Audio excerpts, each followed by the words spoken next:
law for vector addition. The law of parallelogram, law of vector addition. Okay.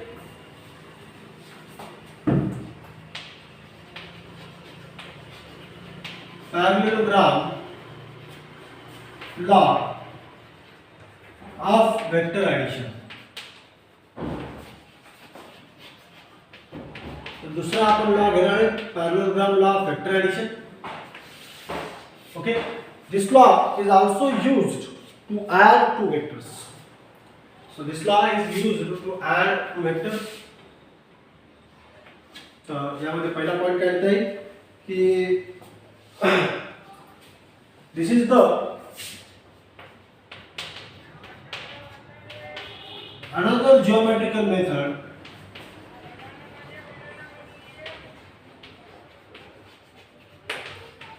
ही भूमितीय पद्धत आहे. Another geometry means geometrical method to add two vectors. दोन vectors add करण्यासाठी आणखी एक method आपण discuss करणार. Two vectors. ठीक आहे. तिथे आपण पॅरललोग्राम लॉ चा यूज करून आपण दोन वेक्टरची काय करतो ऍडिशन करतो किंवा दोन वेक्टरची आपण सबट्रॅक्शन करतो. ऍडिशन कधी करायची आणि सबट्रॅक्शन कधी करायची याबद्दल आपण डिस्कशन पुढे करू. ठीक आहे. आता असे आतापर्यंत आपल्याला जे वेक्टर दिले होते समजा ट्रायंगल लॉ आपण कुठे वापरतो जर आपल्याला वेक्टर असा रिप्रेझेंट केला असेल की बा these are two vectors which are in order. This is the first vector p bar and this is another vector q bar. These two vectors are they represented in magnitude and direction. तर तो vector आपल्याला असा represent केलेला समजा p1 i cap plus p2 j cap plus p3 k cap. हा vector किंवा दुसरा vector q बार असा रिप्रेझेंट केला आपल्याला q1 i cap plus q2 j cap plus 1 charge x घ्या px py pz qx qy qz k cap. जर आपल्याला vectors असे रिप्रेझेंट केलेले असतील तर ट्रायंगल लॉचा यूज करून आपण त्या दोन वेक्टरची काय करतो ऍडिशन करतो. इथे आपल्याला वेक्टरचं मॅग्निट्यूड पण काढता येते याच्यावरून आणि याच्यावरून आपल्याला त्याची डायरेक्शन म्हणजे त्याचा युनिट वेक्टर पण काढता येतो आणि ह्या दोन वेक्टरचे ऍडिशन आपण ट्रायंगल लॉचा यूज करून करू शकतो. ओके. नेक्स्ट. पण आपल्याला बऱ्याचशा वेळेस काय होतं माहिती आहे का काही वेक्टरचं फक्त मॅग्निट्यूड दिलेलं असतं. म्हणजे समजा हा वेक्टर आहे समजा OP बार. OP बार हा वेक्टर आहे आणि याचं मॅग्निट्यूड आहे समजा x. तर आपल्याला त्याचं मॅग्निट्यूड दिलेलं आहे x. आणि दुसरा वेक्टर आहे कोइनिशियल वेक्टर आहे. दुसरा वेक्टर आहे OB बार OQ बार. दुसरा वेक्टर आहे OQ बार त्याचं मॅग्निट्यूड आपल्याला दिलेलं y. इथं दोन वेक्टरचं मॅग्निट्यूड दिलेलं आहे आपल्याला आणि त्यांची जी डायरेक्शन आहे ती दिलेली त्यांच्यामध्ये असणाऱ्या अँगलच्या सेपरेशन.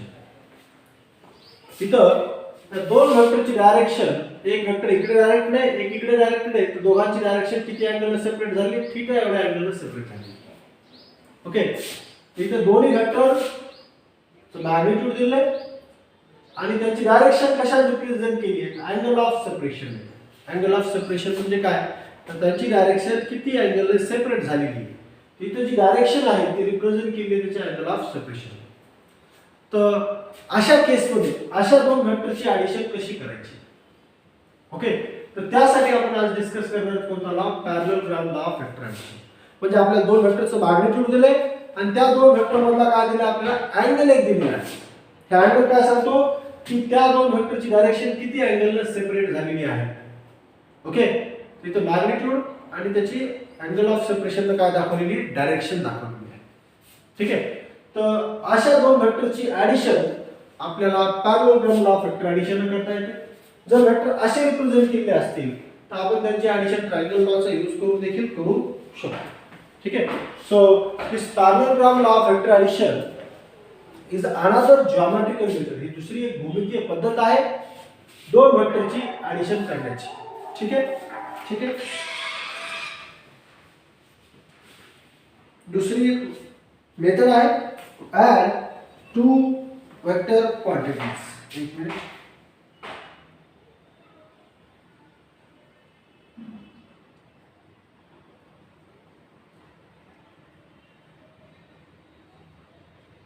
एकच मिनिट. हॅलो. हां थोडा वेळ बोलू विशाल बोला ना.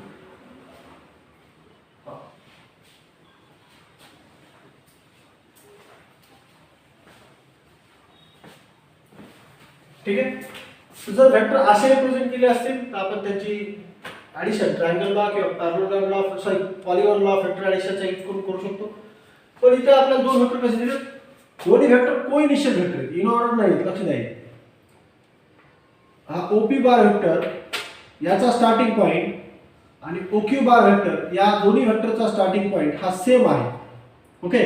आणि यांचा स्टार्टिंग पॉइंट जर सारखा असेल तर अशा दोन वेक्टरला काय म्हणतो आपण, को इनिशियल वेक्टर्स.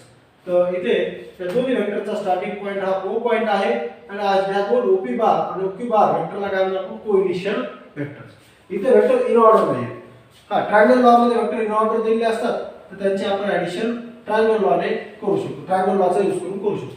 पण इथे हे दोन वेक्टर कोइनिशियल वेक्टर्स आहेत आणि यांचं फक्त मॅग्निट्यूड दिले आणि डायरेक्शन जी दाखवली ती कशात दाखवली आहे, अँगल ऑफ सेपरेशन. त्यांच्यामध्ये असणाऱ्या अँगलने त्यांची डायरेक्शन दाखवली. ठीक आहे. एक एक्स ॲक्सिसला लावले दुसरा वाय ॲक्सिसला लावले तर त्यांच्यामध्ये अँगल किती असेल, 90 डिग्री.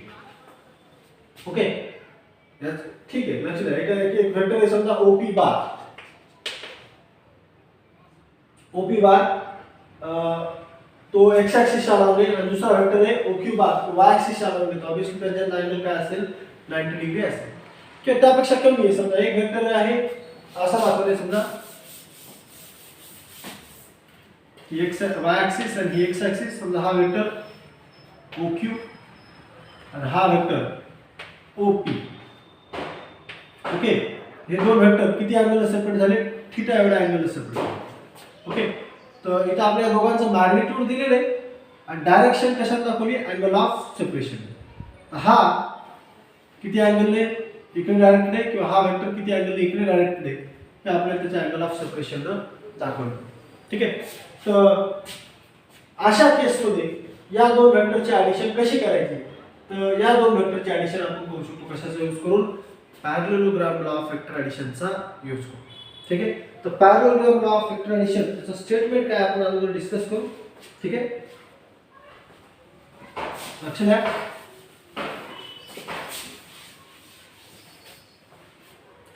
ठीक आहे. लक्ष द्या. पॅरलोग्राम लॉ कधी वापरतो, जेव्हा दोन वेक्टर हे कसे को इनिशियल आहेत. ओके. वेक्टर आहे पी बार आणि दुसरा वेक्टर आहे क्यू बार. ओके. यांचं मॅग्निट्यूड दिले मॉड ऑफ पी, याचं मॅग्निट्यूड आहे मॉड ऑफ क्यू आणि त्यांचे अँगल डायरेक्शन कशाने दाखवले, अँगल ऑफ सेपरेशन. ठीक आहे. तर पॅरलोग्राम लॉचं स्टेटमेंट काय, इफ टू वेक्टर्स पी आणि Q, P bar and Q bar, if two vectors of same type. आता हे दोन वेक्टर ॲडिशन करायची याचा अर्थ काय, हे दोन वेक्टर कसे असणं गरजेचं आहे, सारखे असणं गरजेचं आहे. लक्ष द्या. फिजिक्समध्ये फक्त सारख्या वेक्टर क्वांटिटीचे ॲडिशन होते किंवा सबट्रॅक्शन होते. दोन वेगवेगळ्या वेक्टर क्वांटिटीचे ॲडिशन किंवा सबट्रॅक्शन करता येत नाही. तर parallelogram law of vector addition काय आहे, लक्ष द्या. If two vectors of same type represented in magnitude, त्याचं मॅग्निट्यूड दिले अँड डायरेक्शन, त्यांची डायरेक्शन कशात दाखवली, त्यांच्यामध्ये असणारे अँगल ऑफ सेपरेशन. ओके. तर these two vectors are represented in magnitude. Okay. इथे एक आणखी एक शब्द आपण ऍड करू काय, if two coinitial vectors of same type. कोइनिशियल म्हणजे दोघांचा starting point same. Triangle law मध्ये आपण दोन वेक्टर इन ऑर्डर घेतो, एकाचा टर्मिनल पॉइंट हा दुसऱ्याचा स्टार्टिंग पॉइंट असणं गरजेचं आहे. इथे दोन्ही जे वेक्टर्स आहेत ज्यांचे आपण ॲडिशन करतोय ते कुठनं स्टार्ट होत आहेत, एकाच पॉइंट पासून स्टार्ट होत आहेत. म्हणून याला आपण काय म्हणतो, को इनिशियल. इनिशियल म्हणजे सुरुवातीचा. त्या दोघांचा सुरुवातीचा पॉइंट हा एकच आहे.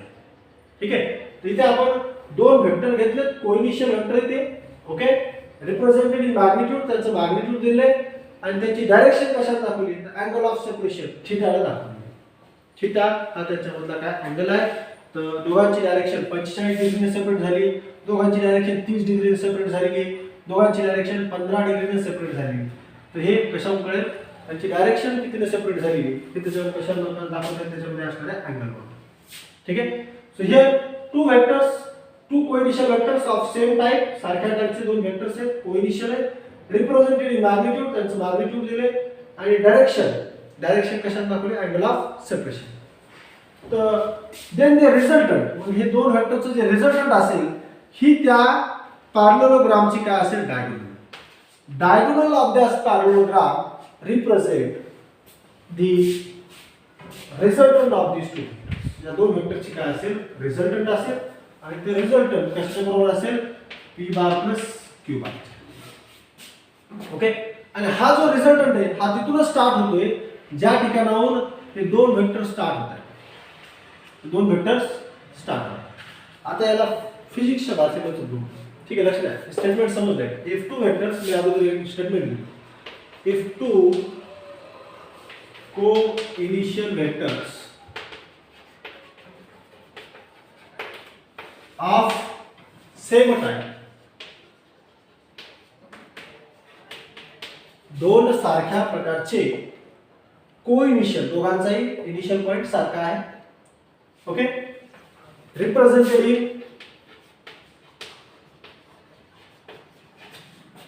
In magnitude and direction. ठीक आहे. या दोन वेक्टरचा आपल्याला मॅग्निट्यूड पण दिलेले आणि डायरेक्शन पण दिले. डायरेक्शन कशात दाखवली, अँगल ऑफ सेपरेशन. ठीक आहे. त्यांच्यामध्ये किती अँगल आहे, ओके, तर ती त्याची काय असेल, direction. Okay. Represented in magnitude and direction bye, त्याला जर आपण कंप्लीट केलं तर हे काय तर पॅरलल. ओके. त्याला जर आपण जोडून घेतलं हा का तयार होईल, पॅरलेलोग्राम. ठीक आहे. तर हे p बार आणि q बार या पॅरलेलोग्रामच्या काय आहेत, दोन साइड्स. काय, दोन sides. If two coinitial vectors of same type represented in magnitude and direction by two sides of parallelogram. Sides of parallelogram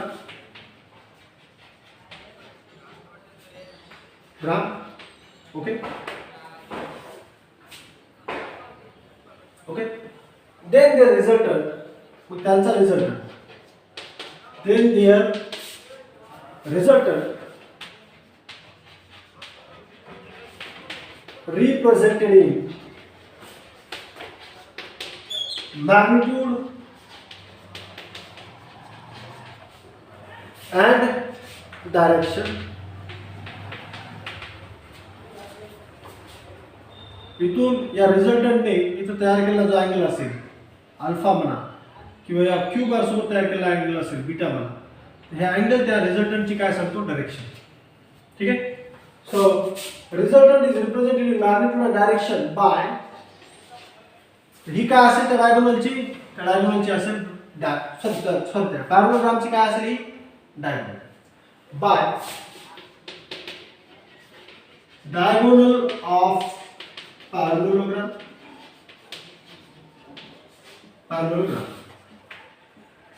which is, आता ही डायगोनल कुठं स्टार्ट झाली, which is starting from same point, तिथूनच start झाली जिथून हे दोन vector start झाले, which is starting from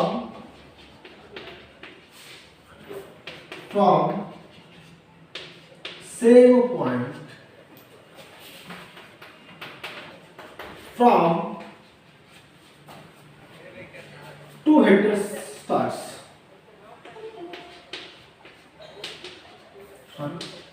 Two vectors starts.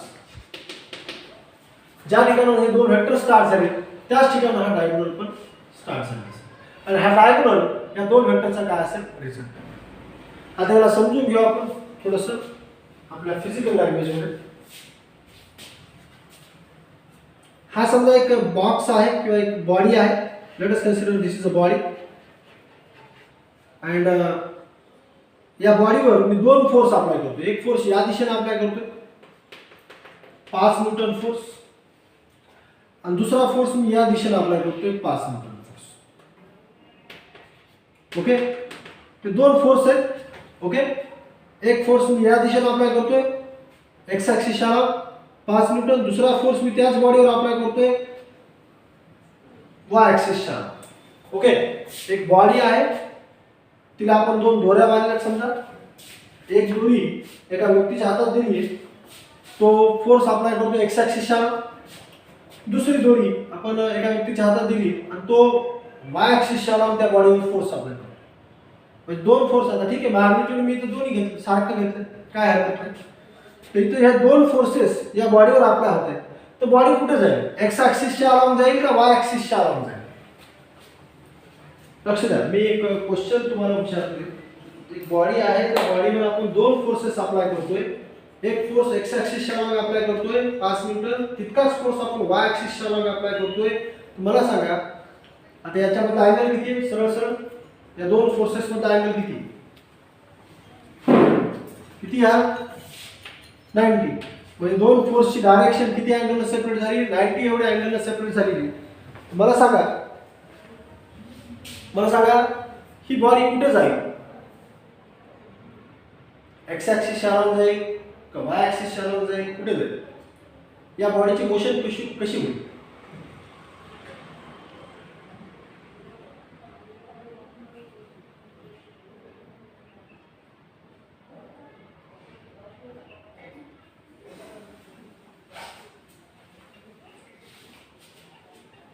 मी काय विचारतोय, माझा प्रश्न कळलाय का? मी काय विचारतोय ते कळलंय का? नाही. अशा लक्षात आहे, मी एक बॉडी घेतली, या बॉडीला दोन मी स्ट्रिंग दोऱ्या बांधलेल्या आहेत. समजा आवाज येतोय माझा? दोन दोऱ्या बांधलेल्या आहेत. ओके, आणि समजा एक दोरी तुझ्या हातात आहे, तू एक्स ॲक्सिसच्या लावून तिला खेचतेस. दुसरी दोरी आणखी कोणाच तरी हातामध्ये आहे आणि तो फोर्स लावतोय वाय ॲक्सिसच्या लावून. तितकाच फोर्स लावतो, तितका किंवा तुझ्यापेक्षा जास्त म्हणा, ठीक आहे, तितकाच कन्सिडर करू आपण. चला, सारखा फोर्स अप्लाय कर. मला सांग ती बॉडी कुणीकडे जाईल? एक्स ॲक्सिसच्या लावून मूव्ह होईल का वाय ॲक्सिसच्या लावून मूव्ह होईल?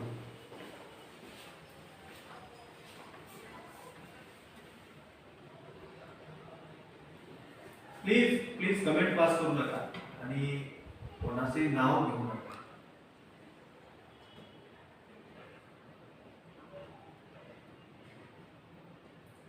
तर मला सांगा ती बॉडी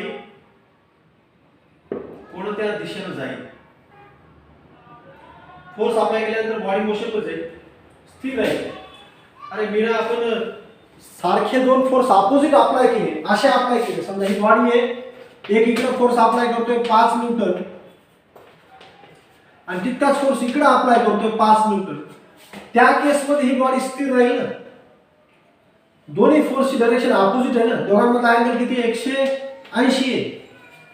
रस्सी खेच खेळा तुम्ही. रस्सी खेच मध्ये समजा इकडे तितकाच फोर्स अप्लाय केला जातो, इकडे तितकाच फोर्स अप्लाय केला जातोय, तर ती मधली जी बॉडी असेल ती स्थिर राहील. पण इथे आपण फोर्स किती डिग्रीवर अप्लाय करतो? 90 डिग्रीवर अप्लाय करतो. ठीक आहे, मेरा लक्षात आले का? जर आपण दोन सारखे फोर्सेस अपोजिट दिशेने अप्लाय केले तर ती बॉडी स्थिर राहील.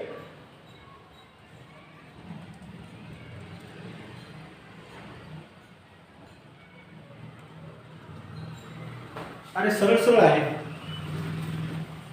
ही बॉडी कुणीकडे मूव्ह होईल माहिती आहे का? ही बॉडी मूव्ह होईल 45 डिग्री एवढ्या अँगलवर, अशी इकडे. ती इकडे जाणार नाही आणि इकडे जाणार नाही. घरी करून पाहा.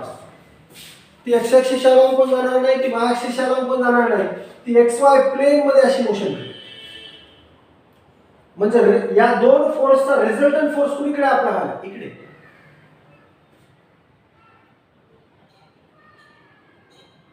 ठीक आहे, म्हणजे हे दोन फोर्स मिळून एक इफेक्ट तयार करतायत आणि तोच इफेक्ट हा रिझल्टंट तयार करतोय.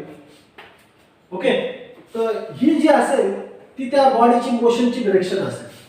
म्हणजे ऍक्च्युअल फोर्स या दिशेने अप्लाय व्हायला.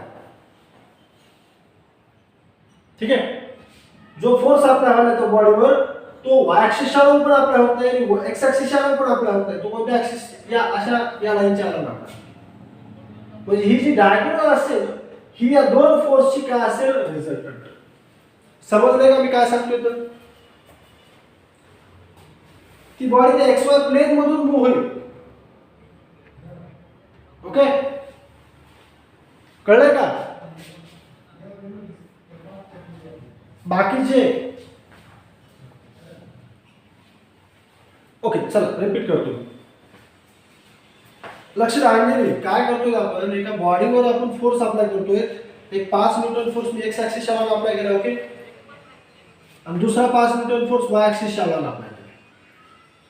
याचं मॅग्निट्यूड 5 न्यूटन, याचं मॅग्निट्यूड 5 न्यूटन आहे. आणि दोन्ही फोर्स एकाच बॉडीवर अप्लाय करतो ना, इथून ते स्टार्ट होतात फोर्स, इथून या ठिकाणावर. म्हणजे दोन्ही जे फोर्स आहेत, फोर्स कोणती क्वांटिटी, वेक्टर क्वांटिटी. म्हणजे दोन काय वेक्टर आहेत, दोघांचा स्टार्टिंग पॉईंट सेम आहे. ओके, आणि हे दोन्ही फोर्स आपण या बॉडीवर अप्लाय करतो. ओके, तर मग आता इकडं जितका फोर्स अप्लाय केला तितका इकडं अप्लाय केला, तर ती बॉडी कुठे जाईल? तर बॉडीवर जर फोर्स अप्लाय केला आपल्याला माहिती बॉडी मोशन मध्ये जाते. समजा मी फोर्स अप्लाय केला इकडे इतकाच अप्लाय केला, इकडे इतकाच अप्लाय केला, तर ती बॉडी अशी मोशन करेल इकडे. म्हणजे हा या दोन फोर्सचा जो रिझल्टंट फोर्स आहे तो असा असेल इकडे, तो असेल हा. ठीक आहे, तिथे हे दोन कोइनिशियल वेक्टर्स आहेत, ते काहीतरी अँगल सेपरेट झाले. किती अँगल? 90 डिग्री एवढा अँगल. त्या दोन कोइनिशियल वेक्टरचा जो रिझल्टंट असेल ती त्या पॅरॅललोग्रामची काय असेल? डायगोनल असेल. ही जी डायगोनल आहे तीच त्याची काय असेल? रिझल्टंट. म्हणजे हे दोन वेक्टर मिळून जे इफेक्ट तयार करतात तोच इफेक्ट हा सिंगल वेक्टर तयार करतोय, म्हणून त्याला म्हणतो आपण रिझल्टंट.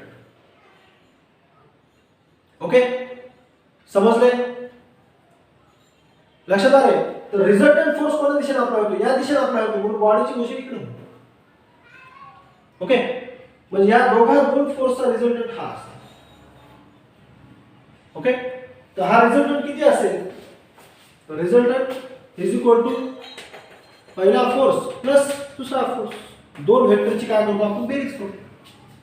ठीक आहे, इथं पण तेच केलं आपण. दोन वेक्टर घेतले, एक वेक्टर p बार, दुसरा वेक्टर q बार. दोन्ही वेक्टर कोणते वेक्टर? कोइनिशियल. दोन्ही वेक्टर सारख्या टाइपचे, दोन्ही फोर्स आहेत किंवा दोन्ही व्हेलॉसिटीज आहेत, दोन्ही ऍक्सेलरेशन आहेत किंवा दोन्ही मोमेंटम आहेत. if two vectors of same type, two coinitial vectors of same type represented in magnitude, त्या दोघांचं काय दिलं आपल्याला? मॅग्निट्यूड दिले. and डायरेक्शन कशाने दाखवली? त्यांच्यामध्ये असणाऱ्या अँगल. ओके, तर स्टेटमेंट लक्षात घ्या. If two coinitial vectors of same type represented in magnitude and direction, याचं मॅग्निट्यूड दिले, डायरेक्शन कशाने दाखवली आपण? त्यांच्यामध्ये असणाऱ्या अँगलने. देन द रिझल्टंट, मग त्यांचा रिझल्टंट कशाने दाखवतो आपण? तर त्यांचा रिझल्टंट दाखवतो आपण त्या पॅरॅललोग्रामची. आता हा जर जोडून घेतला, हा काय तयार होते? पॅरॅललोग्राम.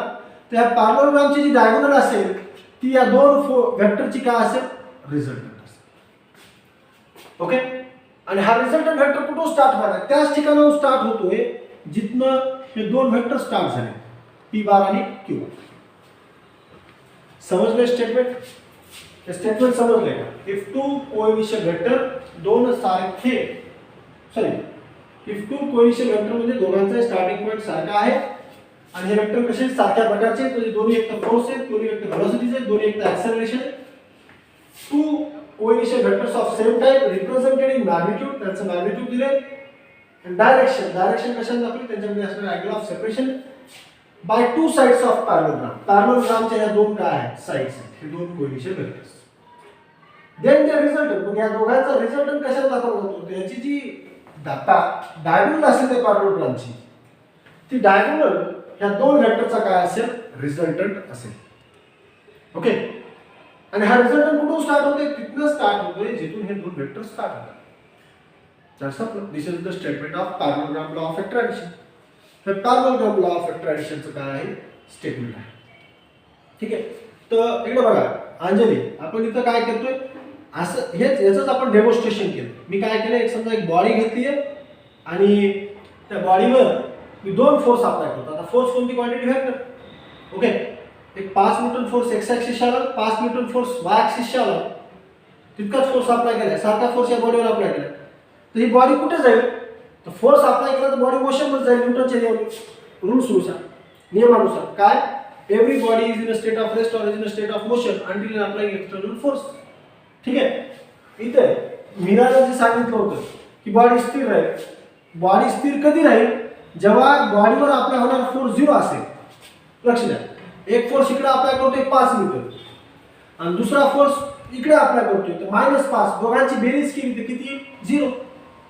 दोघांची डायरेक्शन ऑपोजिट आहे ना. फोर्स कोणती body vector positive x axis कडे जर अप्लाय केला +5 ने दाखवते. निगेटिव्ह एक्स ऍक्सिस कडे अप्लाय केला तर -5 ने. का? कारण की त्यांची डायरेक्शन ऑपोजिट आहे. म्हणून या बॉडीवर अप्लाय होणारा नेट फोर्स काय होईल? 0 होईल. आणि जर बॉडीवर अप्लाय होणारा फोर्सच 0 असेल तर बॉडी मोशन मध्ये जाईल का? जाणार नाही. मोशन मध्ये जाणार नाही. इथे मीरा लक्षात आले. जेव्हा बॉडीवर अप्लाय होणारा फोर्स 0 असतो तेव्हा बॉडी मोशन मध्ये जाते. पण फोर्स म्हणजे बॉडी स्थिर ठेवण्यासाठी फोर्स 0 करायचा. फोर्स 0 कधी होईल? जेव्हा या फोर्सला बॅलन्स करण्यासाठी तितकाच फोर्स आपण अपोजिट दिशेने अप्लाय केला. त्यावेळेस दोन फोर्सची बेरीज काय? 0 आणि म्हणून ती बॉडी स्थिर आहे. पण इथे ती सिच्युएशन नाहीये ना. इथे आपण फोर्स एक्स ऍक्सिसच्या लॉंग एक अप्लाय करतोय, दुसरा वाय ऍक्सिसच्या लॉंग अप्लाय करतोय. दोघांमध्ये 90 डिग्री एवढा अँगल आहे. ओके, म्हणजे हा फोर्स याला कॅन्सल करतोय का? नाही. म्हणजे या बॉडीवर काही ना काहीतरी फोर्स अप्लाय होतो आणि त्या फोर्समुळे बॉडी कोणीकडे जाईल? तर बॉडी या दिशेने मोशनमध्ये जाईल. हे आपण केस पुढे शिकणार आहोत. या सगळ्या केसेस याच्याच आधारित केसेस आहेत. तर पुढे आपण पाहणार.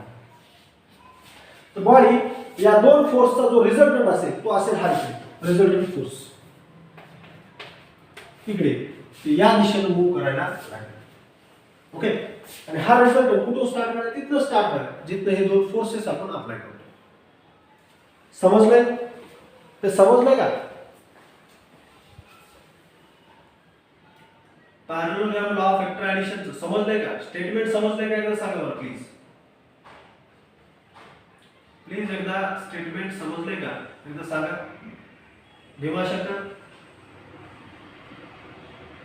भीमाशंकर, आदित्य, अमोल,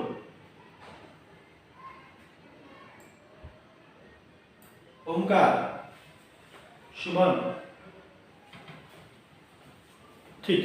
तर स्टेटमेंट काय? पुन्हा एकदा मी सांगतो. If two co-initial vectors of same type represented in magnitude and direction by two sides of parallelogram. हा काय आहे? पॅरॅललोग्राम आहे. by two sides of parallelogram, then their resultant म्हणजे दोन वेक्टरचा रिझल्टंट रिप्रेझेंट केला जातो डायगोनल ऑफ दॅट पॅरॅललोग्राम. ह्या पॅरॅललोग्रामची जी डायगोनल असेल ती त्या दोघांचा काय असते? रिझल्टंट असते. आणि तो रिझल्टंट तिथूनच स्टार्ट होतो. Resultant starts from same point. इथे लिहिलेले diagonal of parallelogram which is starting from same point from where two vector starts. तो वेक्टर तो रिझल्टंट वेक्टर तिथूनच स्टार्ट होतो जिथून हे दोन वेक्टर स्टार्ट झाले. ओके, तर इथं मी याचं डेमॉन्स्ट्रेशन दाखवले. तर आपण एका बॉडीवर दोन फोर्स अप्लाय करतो, एक एक्स ऍक्सिस आणि वाय ऍक्सिस. तर बॉडी ह्या एक्स वाय प्लेन मध्ये मोशन मध्ये जाते. तर ही जी असेल ती डायगोनल त्या दोघांचा काय असते? रिझल्टंट असते. ओके, तर पुढे आपण जाऊ. विचारू स्टेटमेंट. कोणाला काय अडचण असेल तर प्लीज एकदा विचारा स्टेटमेंट मध्ये.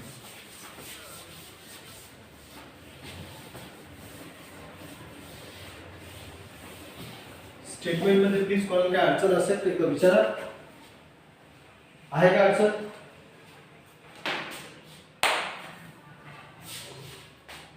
नाही. ठीक. चला नेक्स्ट आपण डिस्कस करणार आहे.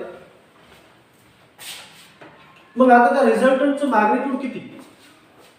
ठीक आहे, लक्ष द्या. आपण आता काय डिस्कस करेल? पॅरॅललोग्राम लॉ ऑफ वेक्टर ऍडिशन. ही दुसरी एक मेथड आहे दोन वेक्टरची ऍडिशन करण्याची, जॉमेट्रिकल मेथड. आपण इथं भूमितीय पद्धतीने याला प्रूफ करणार. लक्ष द्या, इथं आपण भूमितीचा यूज करणार थोडासा.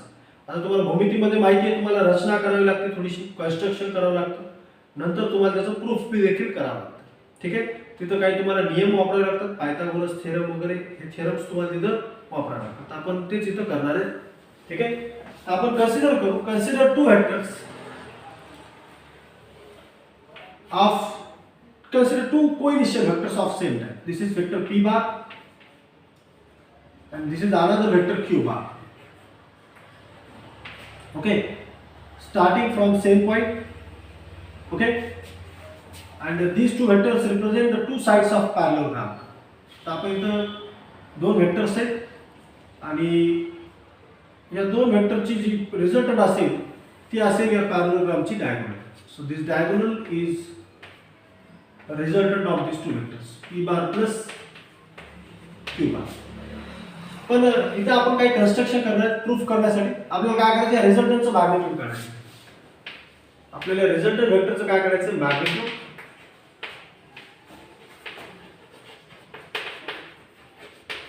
आणि या रिझल्टंट वेक्टरची काय काढायची, डायरेक्शन काढायची. सॉरी, एक मिनिट लक्ष द्या. इथं दोन वेक्टर दिले p बार आणि q बार, त्यांच्यामध्ये अँगल ऑफ सेपरेशन किती, थीटा. ठीक आहे. तर या दोन वेक्टरचे जे आणि हे दोन वेक्टर्स या पॅरलोग्रामच्या काय आहेत, दोन साइड्स. हा काय तयार झाला आहे, पॅरलोग्राम. याला म्हणून आपण ए B C D.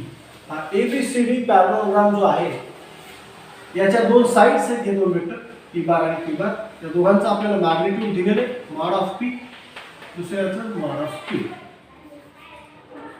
Mod of q दोघांचं मॅग्निट्यूड दिलेले. आणि दोन वेक्टर या पॅरलोग्रामचे काय, दोन साइड्स.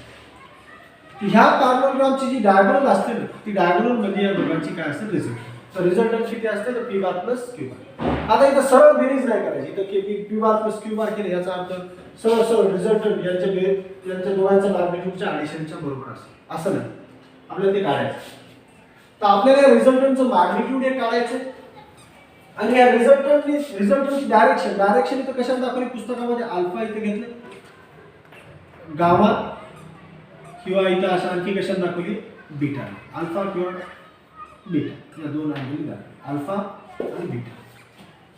तर आपल्याला अल्फाची व्हॅल्यू पण काढायची आणि बीटाची व्हॅल्यू पण काढायची. ठीक आहे. रिझल्टंटचं काय काय काढायचं, मॅग्निट्यूड अँड डायरेक्शन. डायरेक्शन म्हणजेच काय, आपल्याला इथं काय करायचं, अँगल काढायचं. तर एक्स ऍक्सिस या p बार सोबत किती अँगल तयार केला तो काढायचा, किंवा q बार सोबत किती अँगल तयार केला, बीटा, अल्फा और बीटा. डायरेक्शन म्हणजे काय करायचं आपलं, अल्फा किंवा बीटा हे आपलं काढायचं, अँगल काढायचं. ठीक आहे. तर आपण याच्यामध्ये कन्स्ट्रक्शन काय करणार आहे, कन्स्ट्रक्शन आपण करणार आहे, किंवा त्याला म्हणतो आपण रचना काय करणार आपण, drop a perpendicular from point C point पासून एक परपेंडिक्युलर टाकणार आपण कशावर, त्या AB वर. ह्या AB वेक्टर वर आपण काय केलं, एक परपेंडिक्युलर टाकलं. ठीक आहे. आपण इथे एक परपेंडिक्युलर टाकलं. ठीक आहे. तर मग हा अँगल जर अल्फा असेल, सॉरी हा अँगल जर थीटा असेल, तो हा अँगल पण किती असेल, थीटा. या वेक्टरचं मॅग्निट्यूड जर मॉड ऑफ q असेल, तर या BC चं मॅग्निट्यूड पण किती असेल, मॉड ऑफ q, किंवा नुसतं q लिहिलं तरी चालतं. ठीक आहे. या AD चं मॅग्निट्यूड q आहे, तर BC चं मॅग्निट्यूड पण किती असेल, q च असेल. तसंच AB चं मॅग्निट्यूड जर मॉड ऑफ p असेल, तर DC चं मॅग्निट्यूड पण किती असेल, मॉड ऑफ p. ठीक आहे. तर आपण काय केलं, आपण कन्स्ट्रक्शन काय केलं, कन्स्ट्रक्शन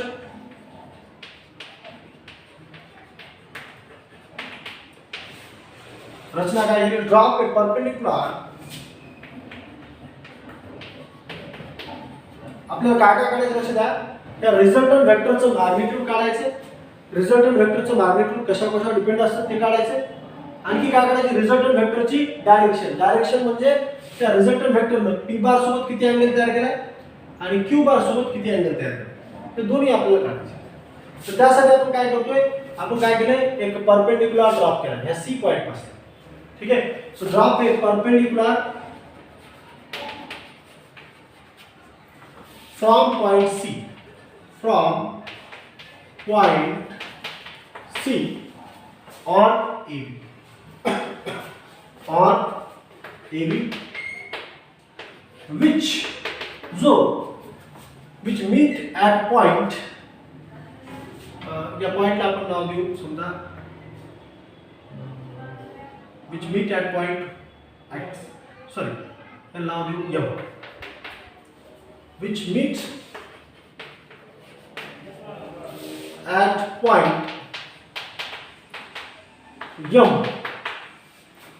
ओके, जो M या पॉइंट मध्ये आपल्याला मिळतो, विच इज ॲट डिस्टन्स, जो किती अंतरावर आहे हा M point, which is at distance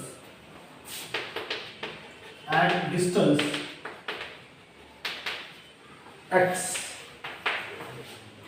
from B. B point पासून किती अंतरावर आहे, x एवढ्या अंतरावर आहे. A पासून B चं मॅग्निट्यूड किती आहे, P. लक्ष द्या, किती आहे, P आहे. A पासून B चं डिस्टन्स P आहे आणि B पासून M चं डिस्टन्स किती आपण कन्सिडर केले, x.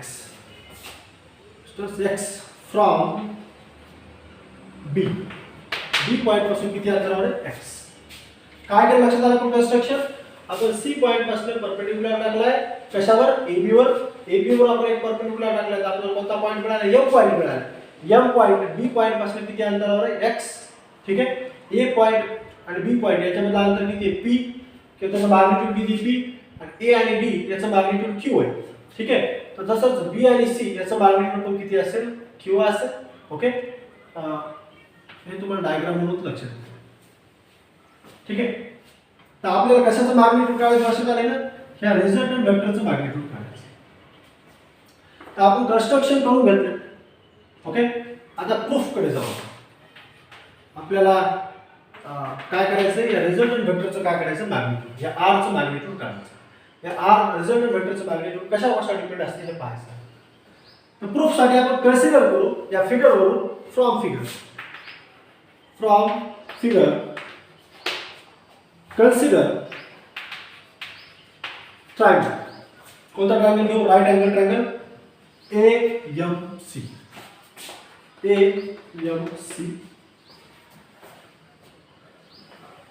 कोणता ट्रायंगल आहे हा, right angle triangle. Right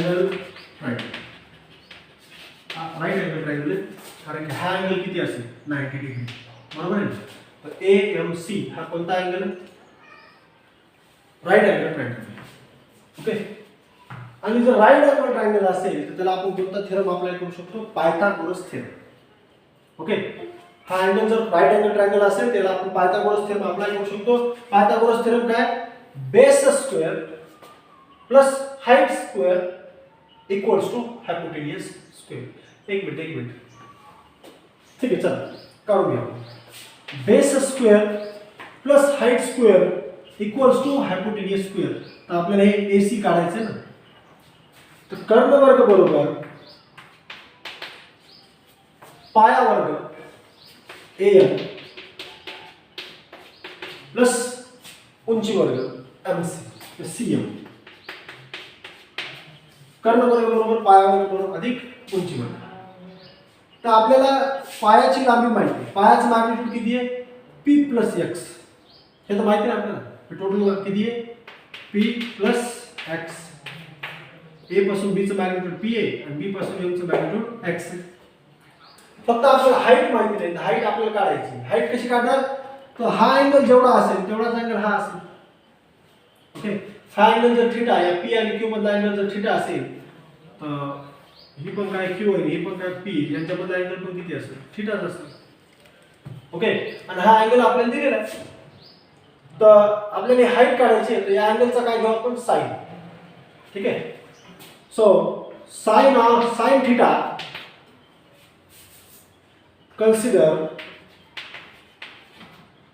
angle, हे अगोदरच करायला पाहिजे आपण. ठीक आहे, कन्सिडर अँगल, कोणता अँगल घेऊ आपण, CBM. आणि या अँगलचा काय घ्यायचा आपल्याला, sine of theta. Sine theta equals to काय, थीटा माहिती आहे आपल्याला, अँगल माहिती आहे, दोन वेक्टर किती अँगल सेपरेट झाले हे माहिती आहे आपल्याला. थीटा माहिती आहे, त्याचा साइन घेऊ आपण. साइन इक्वल्स टू काय, opposite side CM divided by हायपोटेन्यूस. तर या ट्रायंगलची हायपोटेन्यूस कोणती असेल, ही BC.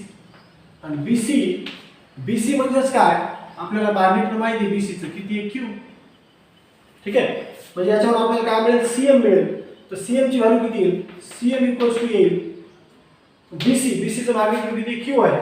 तर Q आपण BC इकडे मल्टिप्लिकेशन मधून डिव्हिजन मधून कशामध्ये येईल, मल्टिप्लिकेशन मधून. BC sin थीटा बीसीचं मॅग्निट्यूड किती आहे क्यू, तर Q sine theta, Q sine theta. लक्ष द्या आपल्याला याचं मॅग्निट्यूड पण मिळाले क्यू साइन थीटा. आपल्याला या वेक्टरचं मॅग्निट्यूड माहिती आहे क्यू आणि अँगल पण माहिती आहे थीटा. साइन थीटा ह्या मल्टिप्लाय बाय क्यू करत आपल्याला सीएम ची लांबी मिळाली किती असेल मॅग्निट्यूड. मग आपल्याला एएम माहिती आहे, सीएम माहिती आहे, अरे व्हॅल्यू इथं पुट करा. आणि एसी म्हणजेच काय, एसी स्क्वेअर म्हणजेच काय आपलं रिझल्टंट आर. तर एसी ला आपण रिप्लेस करू आर स्क्वेअर, एसी स्क्वेअर ला रिप्लेस करू आपण आर स्क्वेअर. ओके. आणि एएम, एएम म्हणजेच काय P plus x, P plus x bracket square. Okay. एक मिनिट हे असं नाही घेतात, एक्सची व्हॅल्यू पण काढावं लागेल. तर याच अँगलचा काय घेऊ आपण, कॉस आहे, या अँगलचा cos. Cos of theta equals to काय देईल आपल्याला, adjacent side BM divided by hypotenuse, hypotenuse is BC. BM बरोबर काय देईल, बीसी कॉस थीटा, आणि बीसी म्हणजेच काय क्यू, क्यू कॉस थीटा. लक्षात आपल्याला अँगल माहिती आहे, अँगल माहिती आहे आणि मॅग्निट्यूड पण माहिती आहे. त्यावरून आपल्याला बीएम ची व्हॅल्यू मिळेल, म्हणजे जी एक्सची व्हॅल्यू मिळेल. एक्सची व्हॅल्यू काय आली आता आपण इथे कन्सिडर करू क्यू कॉस थीटा. बीएम ची व्हॅल्यू किती आहे क्यू कॉस थीटा, आणि सीएम ची व्हॅल्यू काय आली क्यू साइन थीटा. या आलेल्या व्हॅल्यूज आपण इक्वेशन नंबर 1 मध्ये पुट अप करू. ठीक आहे. एसी म्हणजे आपला resultant R square, AM, AM म्हणजेच काय AP, AB plus BM, BM bracket square. AM म्हणजे काय एबी प्लस बीएम, या दोघांची बेरीज त्याचा square, plus CM height, CM square. तर याचं एक्सपान्शन करावं लागेल. ए प्लस बी ब्रॅकेट स्क्वेअरच्या फॉर्म्युल्याने एक्सपान्शन करावं लागेल.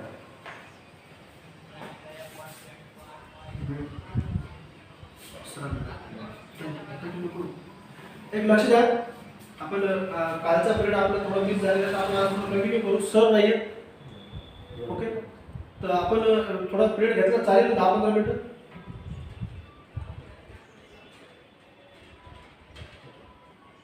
ठीक आहे. कोणी बोर होत असेल तर लगेच सांगा मला मेसेज मध्ये की ठीक. थोडा ब्लर दिसेल थोडं.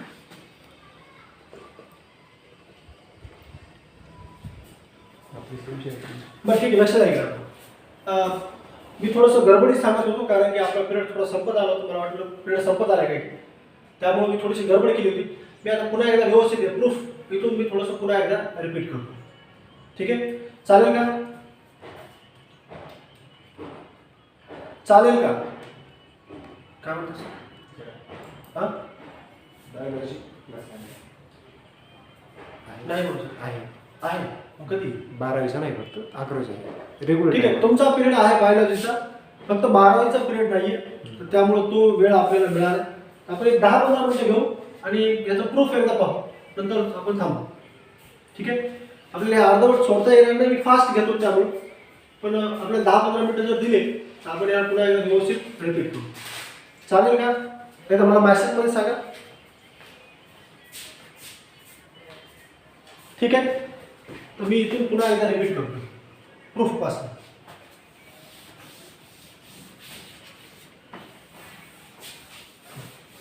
ठीक आहे, मी पुन्हा एकदा रिपीट करतो. काय करतो लक्ष द्या. आपण इथे काय केलं होतं, कन्स्ट्रक्शन केलं होतं. आपल्याला या रिझल्टंटचं मॅग्निट्यूड काढायचं. ओके, आणि रिझल्टंटचं मॅग्निट्यूड काढण्यासाठी कन्स्ट्रक्शन काय केलं आपण, सी पॉईंट पासून परपेंडिक्युलर टाकलाय एबी वर. कोणत्या पॉईंट मध्ये? एम पॉईंट मध्ये. ठीक आहे, तर आपण हे पण इमेज करू. आता हे इमेज काही गरज नाही. Okay, which is mid at point M.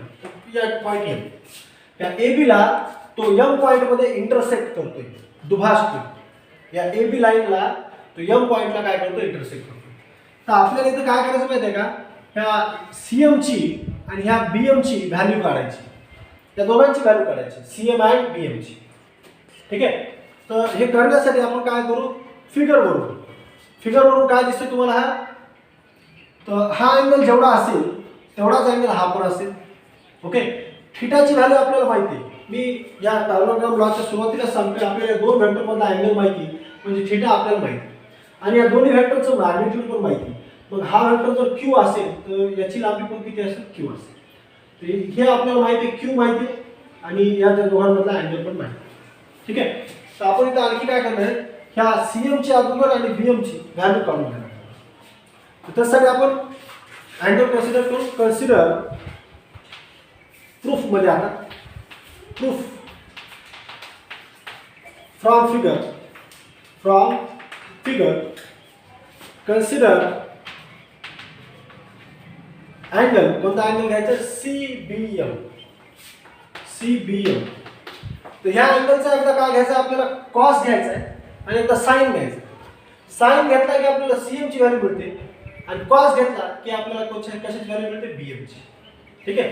तर आपण साइन घेऊ, साइन थिटा बरोबर या अँगलचा जर थिटा घेतला तर अपोजिट साइड, साइन थिटा म्हणजे काय, opposite side upon हायपोटेन्यूज.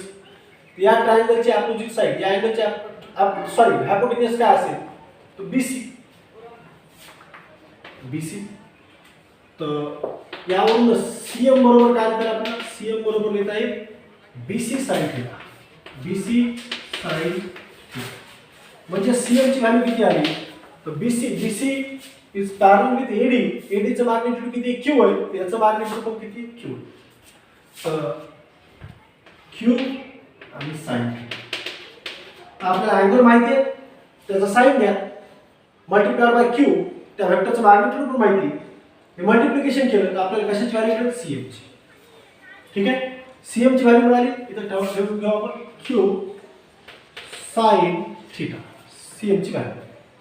Next BM ची व्हॅल्यू काढायची आपल्याला. BM ची व्हॅल्यू काढण्यासाठी याच अँगलचा काय घ्यायचा, cos थिटा बरोबर ऍडजस्टंट साइड, कोणाला लागलीची बाजू, कोणाला लागलेली बाजू कोणती, BM आणि हायपोटेन्यूज कोणती असेल, BC. तर BM बरोबर काय होईल आपल्याला, BM बरोबर लिहिता येईल BC cos थिटा. BC ची व्हॅल्यू किती आहे, BC ची व्हॅल्यू किती, Q. BM ची व्हॅल्यू काय आहे, BM येईल Q cos theta.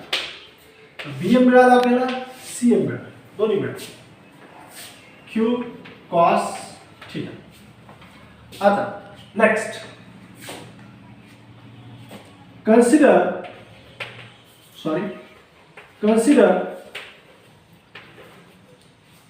right angle triangle. Right angle triangle कोणता, AMC. हा अँगल कोणता, ट्रायंगल आहे राइट अँगल ट्रायंगल आहे. ओके. आणि हा राइट अँगल ट्रायंगल असेल त्याला कोणता थेरम अप्लाय करू शकतो आपण, पायथागोरस थेरम. ठीक आहे. तर पायथागोरस थेरम नुसार काय लिहिता येईल आपल्याला, कर्ण बरोबर, कर्ण म्हणजेच काय आपला resultant, AC² equals to AM base square AM² plus CM height square. Okay. पण AM म्हणजेच काय, तर AM म्हणजे AB plus BM, AB plus BM म्हणजेच काय, AM. तर ही व्हॅल्यू आपण पुटअप करू, AM ची AC² इक्वल्स टू AM ची व्हॅल्यू काय आली, AB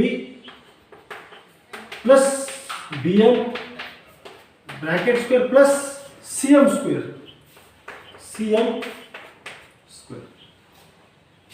आता याचं एक्सपान्शन करून घेऊ, या ब्रॅकेटचं एक्सपान्शन, AC म्हणजेच काय आपला R².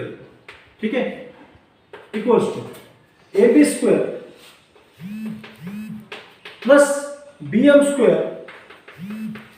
Plus 2ABBM. AB एक मिनिट, मी ही टर्म इथं लिहितो, 2AB BM plus BM square, BM square plus हे काय राहिले शेवटचं CM स्क्वेअर. काय केलं मी या ब्रॅकेटचं एक्सपान्शन केलं.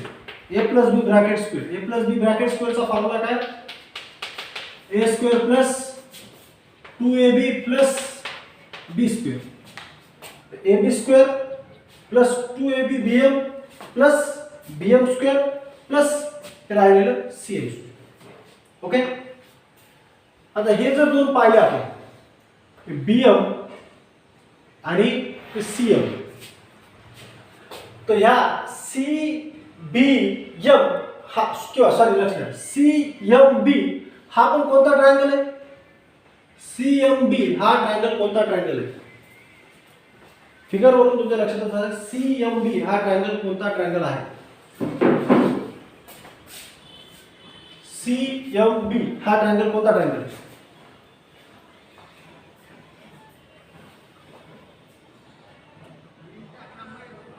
प्लीज याला सांगा. राईट अँगल ट्रायंगल, बरोबर आहे, राईट अँगल ट्रायंगल. मग याला पण आपण कोणता थेरम अप्लाय करू शकतो, पायथागोरस थेरम. बरोबर आहे. पायथागोरस थेरम काय, base square plus height square equals to hypotenuse square. बरोबर आहे. बेस स्क्वेअर म्हणजे BM square plus height square CM square हे बरोबर असेल कशाच्या, त्याच्या हायपोटेन्यूसच्या म्हणजे BC स्क्वेअर. म्हणजे आपण BM square plus CM square इथं लिहू शकतो आपण काय, BM square plus CM square equals to काय लिहू शकतो आपण, BC स्क्वेअर. BC स्क्वेअर म्हणजे आपण या BM स्क्वेअर प्लस CM स्क्वेअरला कशा रिप्लेस करू शकतो, BC स्क्वेअरला रिप्लेस करू शकतो. ठीक आहे. हे दिसतंय खालचं मी लिहिलेलं, खाली